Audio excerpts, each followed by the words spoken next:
even brighten up your day at ma-inspire sa signing news stories na hatid po namin ngayong araw. Una na po riyan, kinagiliwan online ng isang cute na baby mula Cebu na nagbihis Santo Niño.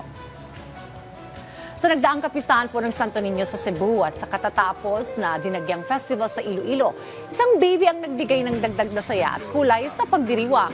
Dahil kamakailan ay nag-viral ang video ni Baby Belzia, suot ng traditional na damit ng Santo Niño. Ang kanyang cute na itsura ay naghatid ng ngiti online.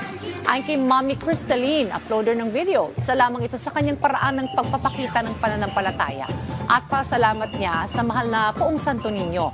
Ang siyam na best na pagbibihis na Santo Niño ni Baby Bell ay sumasalamin sa siyam na araw na novena.